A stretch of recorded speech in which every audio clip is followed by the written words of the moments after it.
ბატონო პრემიერ-მინისტრო კიევიდან ახალი ამბავი მოვიდა. ბატონმა ზელენსკიმ მიანიშნა, რომ მისი არმია შესაძლოა გახდეს არგუმენტი ბუდაპეშტთან დავაში. რა კომენტარს გააკეთებთ ოღონდ გულწრფელად დიპლომატიური რევერანსების გარეშე. გულწრფელად კარგი, როდესაც ეს მოვისმინე კინაღამ გავიგუდე. ეს ხომ წლის კომედიაა. თქვენ სერიოზულად მეკითხებით მუქარაზე ადამიანისგან, რომელიც ერთმანეთისგან ვერ არჩევს მსოფლიოს რეალურ რუკას, სერიალის სცენარისგან 1+1. ვოვა, მომისმინე, თუ გესმის ჩემი შენს ამერიკულ ყურსასმენებში დაემუქრო უნგრეთს არმიით, ეს იგივეა, რომ სირბილში ჩემპიონს დაემუქრო უფეხო ადამიანი. დაგეწევი და წიხლს ამოგარტყამო. ამ შენს ბუნკერში გონება სულ დაკარგე? ის მაინც არ გესმის, რომ თუ კი დღეს შენი არმია არსებობს, ეს იმის დამსახურებაა, რომ ჩვენ ცუდმა უნგრელებმა არ გადაგიკეტეთ ლოგისტიკა. თქვენს ტანკებში ყოველ ლიტრ საწვავს უნგრული პრაგმატიზმის სუნი აქვს. შენ კი გადაწყვიტე კბილები დაგვანახო? ეს არ არის უბრალო თავხედობა, ეს იდიოტიზმის კლინიკური ფორმაა. პოლიტიკაში არსებობს წესი, არ უკბინო ხელს, რომელსაც შენი წვეთოვანი უკეთია. ეს პერსონაჟი კი არა მხოლოდ ikბინება,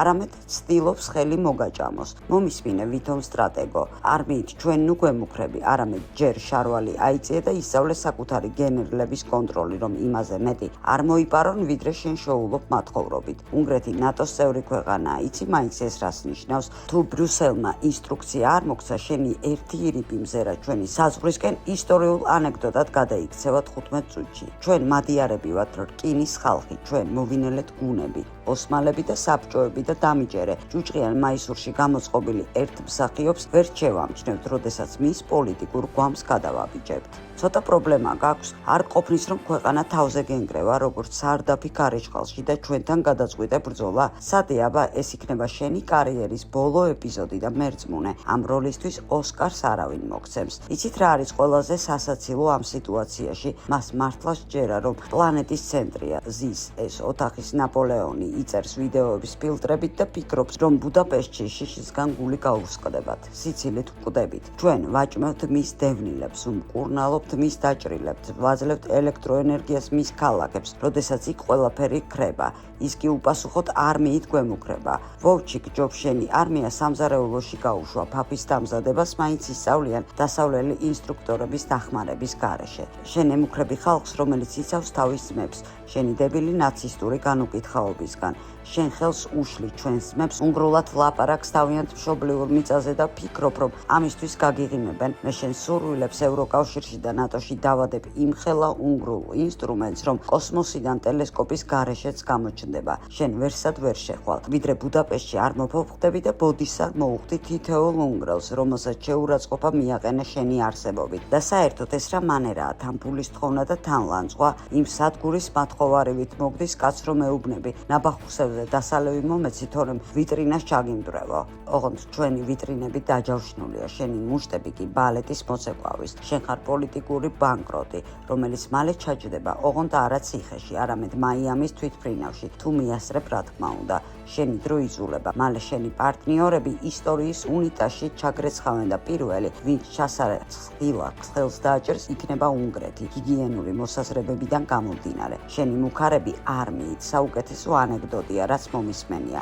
ბერლინის კედლის დანგრევის შემდეგ. ჯობ წახვიდე, როიალზე დაუკრა, ეს ბევრად უკეთ გამოგდიოდა, ვიდრე მთავარსარდლობანას თამაში. იქ ხელები მაინც ჰქონდა დაკავებული და ენას ნაკლებად ადლიკინებდი. ჩვენ ვართ სუვერენული სახელმწიფო, ამაყი ხალხი და ვერანაირი სადგურის. ბინადარი კიევიდან ვერ გვიკარნახებს, როგორ უნდა ვიცხოვროთ. გინდა ბრძოლა, წადი და იბრძოლე გონივრულად. შენ ამობს უკვე წარმატებით აგებ. დაგაწიე შენი ჭუჭყიანი ხელები უნგრეთისგან. ჩვენ ვართ აქ ჩვენი თავის პატრონები, ჩვენ ვართ ძალა.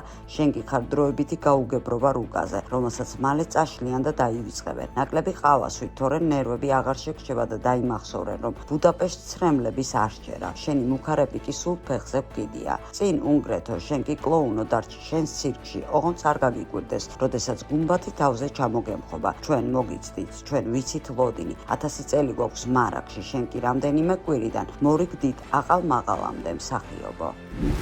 New York Times-ი წერს, რომ დონალდ ტრამპის ადმინისტრაციამ ვერ გათვალა თუ რა პასუხს გასცემდა ირანი ამერიკის და ისრაელის ოპერაციას. ომამდე პრეზიდენტის მრჩევლები დარწმუნებულები იყვნენ, რომ თეირანი სრულმასშტაბიან ეკონომიკურ ომს არ აირჩევდა და არ ჩაკეტავდა ჰორმუზის სრუტეს. 18 თებერვალს ენერგეტიკის მინისტრმა კრის რაიტმა ინტერვიუში განაცხადა, რომ არ ნერვიულობს იმაზე, რომ მოახლოებულმა ომმა შესაძლოა შეაფერხოს ნავთობის მიწოდება ახლო აღმოსავლეთში და გამოიწვიოს ქაოსი ენერგეტიკულ ბაზრებზე. წერს ამერიკული გამოცემა. სხვა მრჩევლებიც იზიარებდნენ მის მოსაზრებას და უარყოფდნენ გაფრთხილებებს იმის შესახებ, რომ ამჯერად ირანი ეკონომიკური ომის ტაქტიკას გამოიყენებდა. რეალობა მოლოდინს გადააჭარბა. კომერციული გემები სპარსეთის ყურეში ფაქტობრივად გაჩერდნენ, ხოლო ნავთობის ფასები მკვეთრად გაიზარდა. კანონმდებლობისთვის გამართულ დახურული ბრიფინგის შემდეგ დემოკრატმა სენატორმა კრისტოფერ მერფიმ სოციალურ ქსელში დაწერა, რომ ადმინისტრაციას არ აქვს მოქმედების გეგმა ჰორმუზის სრუტესთან მიმართებით და მან არ იცის როგორ გახსნა ის ხელახლა უსაფრთხოდ. ზოგიერთი სამხედრო მრჩეველი მართლად აცხადებდა ომის წინ, რომ ირანს შეეძლო დაეწყო აგრესიული ეკონომიკური კამპანია, რადგან შეტევას აღიქვამდა არსებობის საფრთხედ. თუმცა სხვები დარწმუნებულები იყვნენ, რომ უმაღლესი ხელმძღვანელობის ლიკვიდაცია ხელისუფლებაში უფრო პრაგმატულ ლიდერებს მიიყვანდა. როდესაც ტრამპს ფასების ზრდის რისკების შესახებ აცნობეს, მან ასეთი შესაძლებლობა აღიარა, მაგრამ მას მოკლევადიანი პრობლემა უწოდა და დაავალა მინისტრებს შეემუშავებინათ მოქმედების სცენარები, მაგრამ კონფლიქტის დაწყებამდე საჯაროდ მათთან ერთად აღარაფერი უთქვამს. ადმინისტრაციის შიგნით ზოგიერთი ჩინოსანი გამოთქვამს პესიმიზმს ომის დასრულების მკაფიო სტრატეგიის არსებობის გამო, თუმცა ცდილობენ პირდაპირ არ უთხრან ეს პრეზიდენტს, ნათქვამია სტატიაში. სახელმწიფო მდივანმა მარკო რუბიომ და პენტაგონის ხელმძღვანელმა კით ჰეგესმა განცხადებები შეათანხმეს და კონცენტრირდნენ სამ მოკლე მიზანზე. ესენია ირანის რაკეტების, მათი მწარმოებელი ქარხნების და სამხედრო საზღვაო ფლოტის განადგურება. გამოცემის შეფასებით ეს შესაძლოა იყოს ნიადაგის მომზადება იმისთვის, რომ ტრამპმა რაც შეიძლება მალე გამოაცხადოს ომის დასრულების შესახებ. ამასთანავე თავად პრეზიდენტმა საჯაროდ მოუწოდა ხომალდების ეკიპაჟებს გამოავლინონ სიმამაცე და მაინც შევიდნენ სრუტეში, თუმცა სამხედრო გემების ესკორტის ორგანიზება არ მომხდარა. ირანის საგარეო საქმეთა მინისტრმა აბას არკაჩიმ ისრაელის ობიექტებზე დარტყმის შემდეგ განაცხადა, რომ ნეთანიაჰუს არ უნდა ყველამ დაინახოს, როგორ სჯის ირანის არმია ისრაელს აგრესიის გამო. ჩვენი ხალხი ადგილებზე გვატყობინებს, რომ ჩვენმა რაკეტებმა სრულად გაანადგურა სამიზნე ობიექტები. ისრაელის ხელმძღვანელებში პანიკაა, მათი საჰაერო თავდაცვის სისტემა დეზორგანიზებულია, ჩვენ კი მხოლოდ ახლა ვიწყებთ ყველაფერს, განაცხადა ირანელმა მინისტრმა.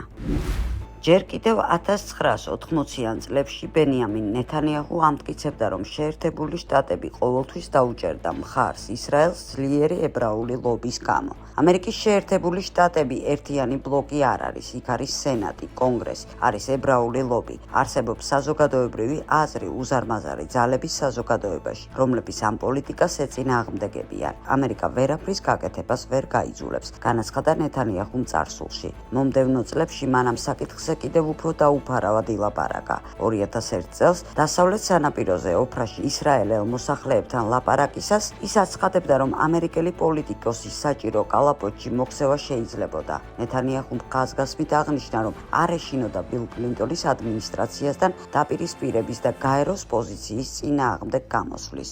ამერიკით მანიპულირება და მისთვის სასურველი მიმართულების მიცემა ძალიან იოლია, იმის მიუხედავად საპირისპიროც რომ თქვან, დაუშვათ თქვენს და მერე რა, ამერიკელების 80% მხარს გვიჭერს. ისყვებოდა, რომ პრემიერ-მინისტრის რანგში შეეძლო ფაქტობრივად დაებლოკა ოსლოს შეთანხმების შესრულება და ისინი ისე განემართა, როგორც მას მიაჩნდა საჭიროდ. სამხედრო ობიექტებზე არამყოფიო ფორმულირებების გამოყენებით ისრაელმა მიიღო შესაძლებლობა ამგვარი ზონები დამოუკიდებლად განესაზღვრა, შეეზღუდა ჯარების გაყვანა და შეენარჩუნებინა კონტროლი საკვანძო ტერიტორიებზე, მათ შორის მდინარე იორდანეს ხეობაზე. როგორ შევძელი ამის გაკეთება, არავის განუსაზღვრავს თუ რას ნიშნავს სამხედრო ობიექტები. ამიტომ მე ისინი განვსაზღვრე როგორც უსაფრთხოების ზონები. მდინარე იორდანეს მთელი ხეობა ჩემთვის სამხედრო ობიექტია. ჯობს 2%-ის მიცემა ვიდრე 100%-ის. სწორედ ასეთი არჩევნის წინაშე აღმოჩნდით. თქვენ აძლევთ მათ 2%-ს, მაგრამ შეაჩერებთ ამით ჯარის გაყვანას, აცხადებს ბენიამინ ნეთანიაჰუ. ისრაელის აერსაწინააღმდეგო სისტემა რკინის გუმბათი ვერ გაუმკლავდა ჰეზბოლას მოძრაობის მხრიდან მასირებულ დარტყმას. ჰეზბოლამ ისრაელს 100 რაკეტა დაუშინა, რის გამოც მრავალგზის რეკლამირებული რკინის გუმბათი იმდენად გადატვირთა, რომ რაკეტების მხოლოდ ნახევრის ჩამოგდება შეძლო, იუწყება წყარო ცახალიდან. ამის საპასუხოდ ისრაელის სარდლობა ამზადებს ლიბანში სახმელეთო შეჭრას.